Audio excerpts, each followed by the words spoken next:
और दिल्ली के सत्य निकेतन में जहां एक तरफ एक बिल्डिंग धराशायी होकर गिर जाती है तो वहीं उस बिल्डिंग के साथ में दूसरी बिल्डिंग को मर्ज करके बनाने की प्लानिंग की जाती है। के न्यूज़ की टीम ने जब मौके का जायजा लिया तो देखा कि जो बिल्डिंग गिर गई थी और जिसमें 2 लोग दबकर मर गए थे, उस बिल्डिंग के ठीक पीछे बनी अवैध निर्माणाधीन बिल्डिंग को एमसीडी ने अपनी नाकामी छिपाने के लिए तोड़ दिया। ये सवालिया निशान जो एमसीडी के ऊपर खड़ा होता है कि इतने लंबे समय से आखिर इस प्रकार के अवैध कंस्ट्रक्शन को एमसीडी क्यों नजरअंदाज कर रही है, आखिर क्या कारण है।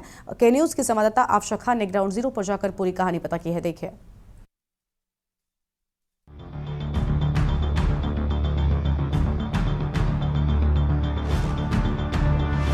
इन घटना और दुर्घटनाओं का कारण एमसीडी की घोर लापरवाही, शासन और प्रशासन दोनों की अनदेखी कही जा सकती है।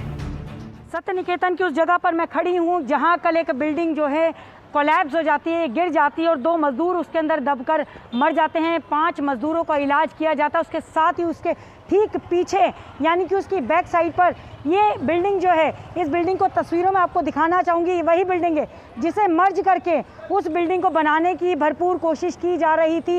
एक एमसीडी के साथ जो है मिलकर ये बिल्डिंग जो बनाने की कोशिश की जा रही थी।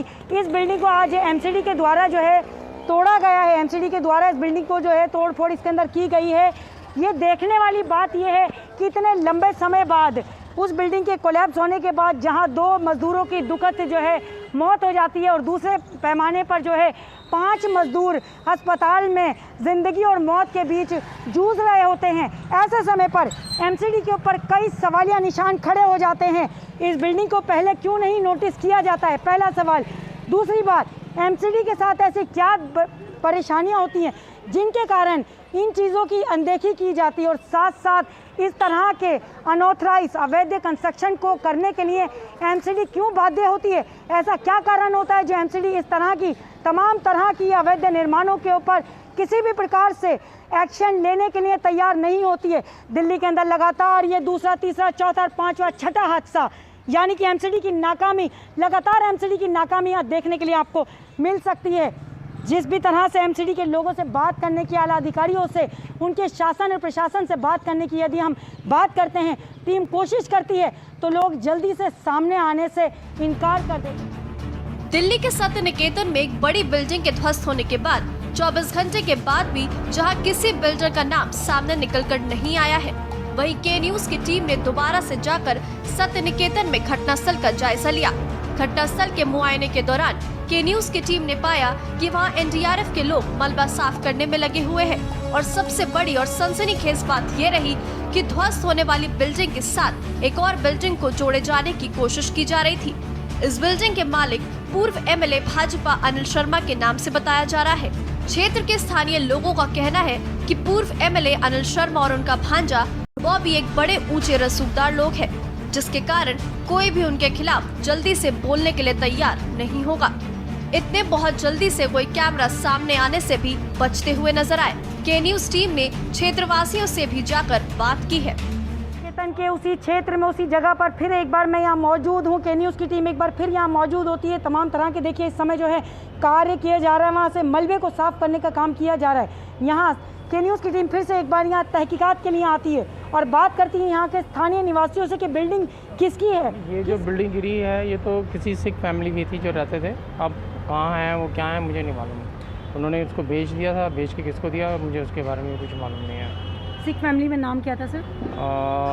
रविंदर सिंह थे, क्या नाम था? हाँ, करण था, करण सिंह। हाँ, करण सिंह उनके लड़के थे। पहले जो उनके फादर थे उनकी डेथ हो गई थी, तो उसके बाद मेरे ख्याल करण सिंह और उनकी फैमिली वगैरह 3-4 भाई थे, वो रहते थे। हमने तो देखा था काम होते हुए यहाँ पे। काम लगातार चल रहा था? हाँ। अच्छा, और बाकी क्या दिन रात काम चल रहा था या फिर दिन में भी काम चलता था? नॉर्मली काम चलता था। मेरे को तो रात में होता था, मुझे आइडिया नहीं इसका। दिन में काम चलता था? हाँ, दिन में तो होता। सबकी गलियों में कौन सी मंजिल ऐसी है जिसको 6-6 मंजिल नहीं है? देखो 6 से ऊपर ही है, देख पा रही हूँ यहाँ। और क्या नीम है?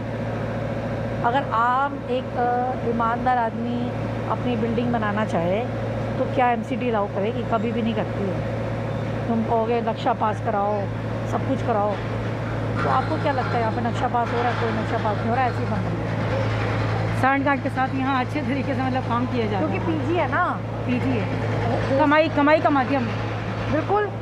यहाँ पे एक फ्लोर का कोई 10 से 14 हज़ार रुपये एक बच्चे से लेते हैं, तो अगर तुम 6 फ्लोर भी हो तो आप समझ लो कितने हो गए। सत्य निकेतन में हुए बड़े हादसे को लेकर जिस प्रकार से पूर्व एमएलए भाजपा अनिल शर्मा का नाम सामने आ रहा था, इस मामले के लिए अपनी सफाई पेश करते हुए पूर्व एमएलए भाजपा अनिल शर्मा ने के न्यूज से बात करते हुए बताया कि एमसीडी की घोर लापरवाही है, जिसके कारण इतना बड़ा हादसा हुआ है और दोषी पर क्राइम ब्रांच की टीम को कार्रवाई करने की बात कही। निकेतन के अंदर एक बिल्डिंग जो है कोलैप्स की जाती है, कोलैप्स होती है और उसके अंदर 2 मजदूरों की दुखद मौत हो जाती है और साथ में 5 मजदूर जो हैं उसमें घायल हो जाते हैं, जो अस्पताल में इस समय उपचाराधीन है। एक आरोप लगता है जिसके अंदर नाम आता है बीजेपी के एक्स एमएलए अनिल शर्मा का। इस समय बात करने के लिए मेरे साथ खुद एक्स एमएलए भाजपा अनिल शर्मा मौजूद हैं। बात कराएंगे सीधा इनके साथ। ये जो इतनी बड़ी दुर्घटना होती है, बिल्डिंग कोलैप्स होती है, इसमें सीधा और डायरेक्ट नाम जो है स्थानीय निवासी आपका लेते हैं, क्या कहना चाहेंगे? आपकी पहली प्रतिक्रिया चाहूँगी। मैं इसमें कहना चाहूँगा कि स्थानीय निवासियों से भी ज़्यादा ये काम अगर किसी ने इल्ज़ाम लगाने की कोशिश करी है या कहा है तो यहाँ की लोकल विधायिका है जो आम पार्टी की प्रमिला टोकस जी, उन्होंने कहा है। नंबर 1 बात। नंबर 2, मैं आपके सामने कैमरे के सामने ऑन रिकॉर्ड इस बात को बहुत जिम्मेदारी के साथ कहना चाहता हूँ कि मेरा डायरेक्ट या इनडायरेक्ट उस बिल्डिंग से कोई लेना देना नहीं है। पुलिस इसकी इंक्वायरी कर ही रही है। पुलिस की इंक्वायरी के अलावा क्राइम ब्रांच कर ले, सीबीआई कर ले, कोई कोर्ट के जज साहब कर लें, जो भी इंक्वायरी हो सकती होगी इस सिस्टम में वो कर लें, क्योंकि कागज़ बोलते हैं। कागज़ जिसके नाम हैं, पुलिस ने ऑलरेडी, मेरी जानकारी में ये विषय आया है कि पुलिस ने ऑलरेडी कि आज वो रजिस्ट्री जिसके नाम थी, जिन्होंने बेची थी, जिसको उस व्यक्ति के से कागज़ उसके नाम के ले लिए हैं कि भाई तूने किसको बेची थी, तो वो चीज़ भी सामने आ चुकी है कि किसकी है। तो ये झूठे इल्ज़ाम सिर्फ आम आदमी पार्टी लगा रही है और मैं जिम्मेदारी के साथ कह रहा हूँ कि अगर मेरा डायरेक्ट या इनडायरेक्ट कोई भी रोल इस प्रॉपर्टी में है तो मैं राजनीति छोड़ दूंगा, मेरा राजनीति का आखिरी दिन होगा। परंतु जो विधायिका जी ने ये इल्ज़ाम लगाया है उनके खिलाफ भी कम से कम उनको रिज़ाइन करना चाहिए। अगर उन्होंने रिज़ाइन नहीं करा और झूठे इल्ज़ाम ऐसे ही लगाती रही तो मैं पार्टी के फोरम पे बात करके उनके खिलाफ मानहानि का मुकदमा दायर करूंगा। जिस प्रकार से इनके ऊपर तमाम तरह के आरोप और प्रत्यारोप लगाए जा रहे हैं, एक राजनीतिक रंग इसको देने की कोशिश की जा रही है, ऐसा खुद यहाँ एक्स एमएलए अनिल जी का कहना है। दिल्ली से के न्यूज़ के लिए अफशा खान।